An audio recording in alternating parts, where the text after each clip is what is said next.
네, 안녕하세요. 저는 오늘 중등과학 설명회 및 커리큘럼 소개를 맡게 된 초월 입시전문학원 과학과 원장 장윤재라고 합니다.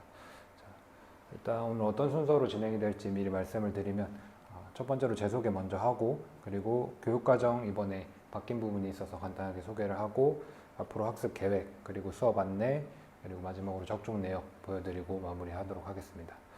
자, 첫 번째로 이제 저는 부산대학교 사범대학에서 물리교육을 전공을 했고요. 제가 알기로 이제 정관의 유일한 전공자인 만큼 저를 믿고 맡겨주시면 결과로 보여드리도록 하겠습니다. 그리고 현재는 이제 초월 입시전문학원에서 과학과 원장을 맡고 있고요.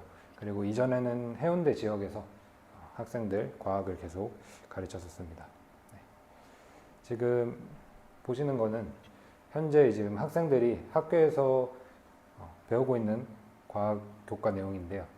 지금 중학생들은 중등과학을 배우고 고등학교 1학년 같은 경우는 통합과학이라는 과목을 1년 동안 배우게 되고, 고등학교 2학년 같은 경우는 물화생지, 그러니까 물리, 화학, 생명과학, 지구과학 원과목을 고2 때 배우고, 그리고 투과목을 고3 때 배운다. 이렇게 보시면 되는데, 지금 저희가 볼 거는 여기죠. 지금 우리 학생들 같은 경우 지금 현재 중학생 학부모님들이 영상을 시청하고 계시기 때문에, 자, 중등과학 같은 경우는 2022 개정 교육과정을 따르는데, 이거는 기존의 교육과정에서 이번에 새로 개편이 된 교육과정인데 좀 바뀐 부분을 말씀을 드릴게요. 기존의 교육과정 같은 경우는 내신이 9등급제로 운영이 되었는데, 그러니까 학생들 전체를 1등급부터 이제 9등급까지로 나눴는데, 이제 개정이 되고 나서는 내신이 5등급제로 변경이 되었습니다. 네, 그 부분이 제일 큰 차이라고 첫 번째로 이제 말씀드릴 수 있겠고, 또 이제 두 번째로 통합과학에 좀 변동이 있는데, 현재 지금 중학생들 같은 경우가 이제 고등학교 1학년 올라가면 통합과학을 이제 배우게 돼요. 근데 기존의 통합과학 같은 경우는 통합과학이라는 과목을 1년 동안 공부를 했다면, 지금은 이제 1, 2로 나눠져서 1학기 때 통합과학 1을 하고 2학기 때 2를 하는 방식으로 좀 변경이 되었고, 그리고 이제 또 세 번째로 말씀드릴 수 있는 거는 과학은 다 연계가 돼 있어요. 중등과학이랑 통합과학 서로 연계돼 있고, 통합과학이랑 원과목이랑 투과목도 이렇게 쭉 연계가 된 이런 과목인데, 기존의 원과목이랑 통합과학 연계된 비율에 비해서 연계율이 조금 줄어들었습니다. 이번에 개정이 새로 되면서. 그래서 원과목이랑 통합과학의 연계율이 좀 줄어든 게 또 차이점이다. 이렇게 생각을 하시면 될 것 같고, 그래서 그러면 이렇게 바뀐 교육과정 내에서 우리가 앞으로 학습 계획을 어떻게 잡아나가야 되는가 하면은, 일단 첫 번째로 가장 중요한 거는 중등과학 내신학습이라고 제가 말씀을 드리는데, 그 무슨 말이냐면 현재 학교에서 배우고 있는 내신 내용을 열심히 하는 게 제일 중요하다. 이렇게 제가 이제 말씀을 하면은 이제 그렇게 생각하실 수가 있어요. 아무래도 고등학교 성적이 가장 중요하잖아요. 대학 입시에 있어서. 근데 왜 중등과학을 열심히 하는 게 1등이냐? 그러면은 아까 제가 말씀드린 것처럼 과학은 서로 연계가 돼 있어요. 근데 그 중에서 제일 연계율이 높은 게 중등과학이랑 통합과학의 연계율이거든요. 그러니까 무슨 말이냐면 중등과학에서 통합과학으로 그대로 넘어가는 비율이 되게 크단 말이에요. 저희가 이제 다 통계를 내봤는데 조사한 바에 따르면은 중등과학, 통합과학 연계율이 70% 이상이었습니다. 그러니까 중등과학에 있던 내용이 그대로 통합과학으로 넘어가는 비율만 70% 이상. 그래서 이게 무슨 말이냐면 중등과학 내용만 열심히 잘 했어도 통합과학에 들어갔을 때 겹치는 내용이 많기 때문에 통합과학 시작할 때 조금 더 수월하게 할 수 있다. 이런 말입니다. 예시를 한번 보시면은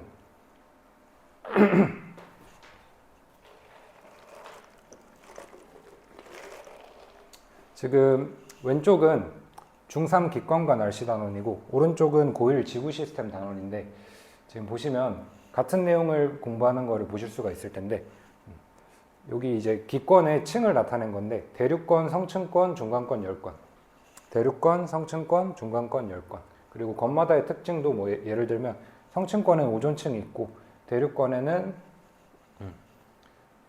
기상현상이 나타난다. 여기도 보시면 대륙권에는 기상현상이 나타난다. 그러니까 이게 같은 내용이에요, 사실. 그래서 이게 중학교 때 이거를 완벽하게 공부하고 올라간 친구랑 열심히 안 했던 친구랑은 여기서부터 차이가 벌어지는 겁니다. 이런 식으로 이제 연계가 많이 되기 때문에 제가 아까 말씀드린 것처럼 일단은 중등과학 내신 학습을 철저하게 하는 것이 중요하다. 두 번째로는 개정된 통합과학에 대해서 또 대비를 안 할 수가 없는데요. 그러면 내신 학습도 열심히 해야 되면 통합과학 대비는 언제 해야 되냐 하면은 제가 추천드리는 거는 중3 겨울방학을 이용을 하셔서 학기 때는 내신 공부 열심히 하고 중3 겨울방학 때 통합과학을 미리 1회독 정도를 하고 들어가면은 겨울방학은 사실 시간이 꽤 길기 때문에 통합과학을 1회독을 다 하고 들어갈 수가 있거든요. 그 정도면 저는 이제 충분하다고 생각을 합니다. 그리고 개정되면서 좀 통합과학에 바뀐 부분을 자세히 설명을 드리면 개정 통합과학에 이게 대단원 6개를 제가 이렇게 나타냈는데 이렇게 색깔이 다른 1단원과 6단원 같은 경우는 이번에 새롭게 들어오게 된 단원이에요. 과학의 기초, 과학과 미래사회 단원인데 이 단원은 사실 그렇게 어려운 소재의 내용이 있지는 않고 그리고 내용도 그렇게 많지가 않기 때문에 큰 변화는 없지만 기존에 있던 단원 중에서 또 빠진 단원도 없습니다. 근데 이 세부적으로 보면은 이 안에 내용들이 조금 빠졌어요. 제가 아까 말씀드린 것처럼 통합과학이랑 원과목 간의 연계율이 떨어졌다고 말씀을 드렸잖아요. 그것처럼 기존에는 이제 통합과학 내부에 원과목 내용들이 되게 많이 겹쳐 있었는데 그 부분이 많이 빠지게 되면서 지금 남아있는 부분들은 별로 없게 되었는데 그 남아있는 부분들이 사실 되게 어려워요. 예를 들어서 3단원의 시스템과 상호작용 파트는 이제 단원은 이제 중단원으로 나누면 역학적 시스템, 생명 시스템, 지구 시스템 이렇게 나눌 수 있는데 이 중에 첫 번째 역학적 시스템이 이제 물리의 내용인데 그 부분을 학생들이 많이 어려워하고 내용의 난이도도 높기 때문에 킬러 소재로 이용이 될 수가 있고 그리고 또 예를 들어서 4단원 같은 경우도 이제 산화환원 파트나 아니면 산염기 중화반응 파트 이거는 화학의 내용인데 이 부분도 이제 학생들이 어려워하고 변별력 있는 문제로 나올 수가 있다. 그리고 5단원 같은 경우도 물리의 내용인 이제 뭐 변압 그리고 송전 이런 부분들이 있기 때문에 여기에 이제 원과목과 연계된 단원들이 조금 어렵게 나올 수가 있다. 그래서 그렇게 맞춰서 대비를 하시면 좋습니다. 그리고 마지막으로 이제 서술형 유형을 이제 대비를 해야 되는데 서술형 같은 경우는 현재 내신에서 비중이 굉장히 크기 때문에 사실 서술형에서 점수가 많이 갈려요. 객관식을 비슷하게 풀었다고 하더라도 서술형에서 얼마나 감점이 됐는지가 이제 전체 점수에 영향을 많이 주기 때문에 서술형도 따로 대비를 해야 된다. 근데 이거는 제가 뒤에서 조금 자세히 말씀을 드릴 거고 이제 구체적인 학습 계획과 이제 수업 안내를 간단하게 드리도록 하겠습니다. 첫 번째로 개념학습 단계에서 단순암기 위주의 학습이 아니라 이해를 동반한 학습이 필수다 이렇게 되어 있는데요. 그러니까 과학은 사실 암기할 부분이 많기 때문에 이제 암기는 필요하긴 해요. 근데 모든 부분을 단순암기 위주로 이제 학습을 하게 되면은 어디서 좀 약점이 드러나냐면 뭔가 응용을 해야 되는 문제거나 아니면 서술형 문제를 풀 때 이해를 동반한 학습을 한 친구들과 좀 차이가 벌어지거든요. 그래서 저도 이제 수업을 할 때 좀 만약에 암기할 게 있더라도 이해할 수 있는 부분이 있으면 이해를 하고 외우게끔 이렇게 수업을 지금 진행을 하고 있습니다. 그리고 이거는 이번과도 연결되는 건데 이제 서술형에서도 이해를 한 학생들은 서술형에서 조금 뭔가 변형이 되거나 응용이 돼도 거기에 잘 대처를 할 수가 있거든요. 그리고 이제 서술형 대비 단계에서는 핵심 내용 선별 후에 정교하게 대비하는 것 그리고 클리닉을 통해서 첨삭을 하는 것이 중요하다라는 건데 핵심 내용 선별은 무슨 말이냐면 사실 과학 같은 경우는 나오는 내용들이 거의 정해져 있어요. 예를 들어서 어떤 단원에서는 어떤 실험이 항상 나오고 그 나오는 실험이 하나밖에 없거나 그런 경우가 되게 많기 때문에 나올 만한 내용들을 선별해서 거기에 대한 여러 문제들을 풀어보는 거 그리고 클리닉을 통한 첨삭 이거는 무슨 말이냐면 학생들이 이제 답안지를 쓰게 되면 객관식과 다르게 서술형은 객관식은 딱 답이 있잖아요. 2번이 정답이다, 3번이 정답이다 이런 게 있는데 서술형 같은 경우는 그게 아니기 때문에 누가 선생님이라던가 그 학생의 답안지를 보고 이 부분은 이 표현보다는 다른 표현이 더 좋다. 아니면 이 키워드를 넣어줘야지 모든 점수를 챙길 수 있다. 이렇게 하면 감점 당한다. 이런 것들을 이제 계속 첨삭을 통해서 수정을 하면서 이제 서술형에서 최대한 감점이 덜 당하게끔 하는 것이 핵심입니다.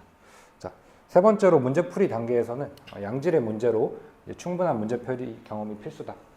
이런 말인데 과학 같은 경우는 다른 과목에 비해서 문제 수가 좀 부족하기 때문에 다양하고 좀 좋은 문제들을 많이 좀 골라서 문제를 푸는 것이 중요합니다. 그래서 저희 학원에서도 이제 문제를 되게 자료를 다양하게 나가고 있어요. 물론 기본 교재도 있지만 그거 외에도 다양한 자료를 통해서 저희는 대비를 하고 있습니다. 자, 그리고 마지막으로 내신 대비 단계에서는 실전 시간 분배 연습. 그러니까 이제 학생마다 이제 실력이 있는데 이 실력과 시험 점수는 또 다르거든요. 이제 어떤 친구는 뭐 한 80점의 실력을 갖고 있어도 90점이 나오는 친구가 있고 60점이 나오는 친구가 있고 이런 식으로 다르기 때문에 저희는 이제 결국에 그냥 과학이라는 학문을 공부하는 것도 중요하지만 점수가 잘 나오는 것도 가장 중요하잖아요. 그래서 이제 실전처럼 시험을 치는 연습을 해보면 되게 많은 도움이 되는데 예를 들어서 저희 학원에서도 이제 시험 직전에 모의고사를 제작을 해서 시간을 재고 실제 시험 상황처럼 이제 감독을 해서 시험을 한번 쳐보는 그런 연습들을 하는데 이때 어떤 속도로 풀어야 시간이 남는지 아니면 시간이 부족한지 이런 것들을 체크할 수가 있고 그리고 뭐 예를 들어서 내가 막히는 문제가 있다. 그럼 어떻게 대처할 것인지 예를 들어서 저는 이제 난이도가 높거나 긴 문제를 만나면 일단 체크를 하고 넘기라고 하거든요. 왜냐하면 학생들이 시간이 부족하다고 말하는 학생들 중에 대부분은 왜 시간이 부족하냐면 한 문제에 대해서 고민을 이제 손을 떼고 이렇게 고민을 하게 되면은 자기도 모르게 이제 뇌가 쉬게 되거든요. 그러면서 이제 좀 시간이 나가고 그런 부분이 있는데 그런 것들을 이제 연습을 통해서 미리 이제 준비를 해서 자기 성적 최소 그 이상은 맞게끔 시험에서 그 이상은 맞게끔 이렇게 대비를 해야 되고 예상 문제를 통한 대비도 제일 중요한데 이거는 이제 학교마다 내신 내는 스타일이 다르고 또 이제 내신을 학교 선생님마다 내신 시험을 이제 뽑는 이제 소스가 또 따로 있기 때문에 뭐 어떤 선생님은 모의고사에서 변형을 해서 낼 수도 있고 그래서 그 학교에 맞춰서 어떤 문제가 나올지 예상을 통해서 대비하는 것이 중요합니다. 예를 들어서 저희 학원에서는 이제 시험 대비 교재랑 시험 대비해서 자료들을 나눠주고 있는데 저희가 이제 대상으로 하는 고등학교가 정관고등학교, 신정고등학교 같은 경우는 저희가 어느 정도 이제 문제를 예상을 해서 이제 저희가 많이 어느 정도 예상이 되기 때문에 실제로 적중률도 굉장히 높게 이렇게 나오고 있습니다. 그래서 적중 사례들을 한번 보여드리면 일단은 저희가 신정고, 정관고 적중 내역을 준비를 했는데 일단 학교 특징 같은 경우는 신정고, 정관고는 문제가 좀 쉬운 편이에요. 난이도가 좀 쉬운 편인데 뭐 제가 해운대나 다른 지역에서 학생들을 가르쳤을 때랑 비교하면 일단 내신 문제가 쉽고 그렇기 때문에 이제 문제가 실수를 하면 안 돼요. 그러니까 실수를 하게 되면 되게 치명적으로 작용을 하거든요. 쉬운 문제에서 한 문제 틀리게 되면 그것 때문에 등급이 1, 2등급씩 떨어질 수가 있기 때문에 일단 정관 신정 학생들은 일단 실수를 줄이는 거 연습을 많이 하는 것이 중요하고 그것도 아까 말한 것처럼 실전처럼 시험을 치는 연습이나 또는 이제 문제 풀 때 습관을 들이는 것들이 있어요. 예를 들어서 뭐 과학에서는 A보다 B가 크다 뭐 이런 비교하는 선지가 많이 나오는데 이게 길어지면은 반대로 생각하기가 쉽거든요. 그럼 A보다에서 딱 이렇게 슬래시를 쳐서 끊어서 읽는 연습을 한다던가 실수를 줄이는 부분에 좀 집중을 하고 요거 문제를 이제 좀 보여드리면 왼쪽이 신정고 2학기 중간고사고요. 오른쪽이 이제 제가 중간 대비 교재로 예상 문제로 넣어놨던 문제인데 일단 그림이 지금 똑같이 나왔던 문제였고 그리고 이제 보기에서 물어보는 거 역시 이제 광합성 과정이 A에 해당하는지 같은 걸 물어봐서 적중했던 내역이었습니다. 이런 식으로 이제 비슷한 문제가 나오면 학생들은 이제 확실히 정답률이 높아지기 때문에 두 번째 문제도 마찬가지로 신정고, 중간고사 문제였고 여기가 제 교재에 있던 문제인데 같은 화학 반응을 지금 나타냈고 물어보는 거 역시 지금 같은 거 보실 수가 있습니다. CU가 구리고 산화 환원은 반대말이기 때문에 같은 거를 물어봤다는 거를 알 수 있고요.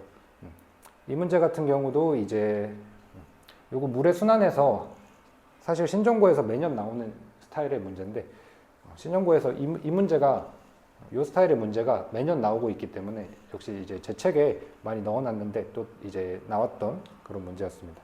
그래서 이렇게 같은 양을 강수량을 물어봤던 문제였고요. 그리고 요거는 작년에 2024년에 적중했던 이제 사례인데 이 문제 같은 경우는 이제 완전 똑같은 보기 3개가 다 적중했던 사례입니다. 그래서 저 이제 신정고 같은 경우는 학교 선생님께서 좀 어디서 문제를 참고를 하시는지 제가 알기 때문에 이렇게 똑같은 문제가 나올 수 있었고 그리고 이것도 마찬가지로 아까 제가 말씀드렸던 스타일에 작년에도 마찬가지로 문제가 나왔고요. 그리고 이거는 정관고에 내신 문제인데 같은 원소들을 3개, 같은 원소 3개가 다 나왔고 물어보는 화학적 성질 역시 똑같았던 문제였습니다. 네.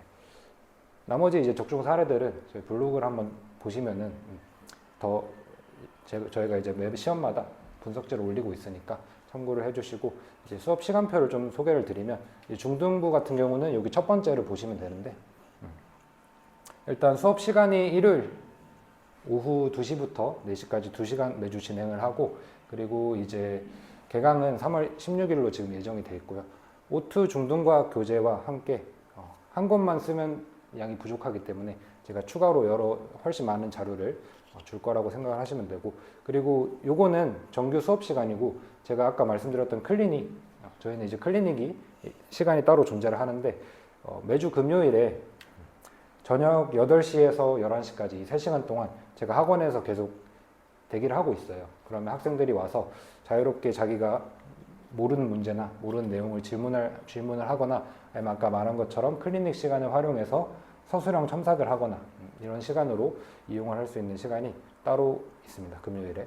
그래서 보통 학원은 주 1회는 필수로 와야 되고 클리닉 시간까지 하면 주 2회까지 이렇게 오게 된다고 생각을 해주시면 될 것 같습니다. 자, 그러면은 이제 중등과학 설명회는 여기서 마치도록 하겠습니다. 감사합니다.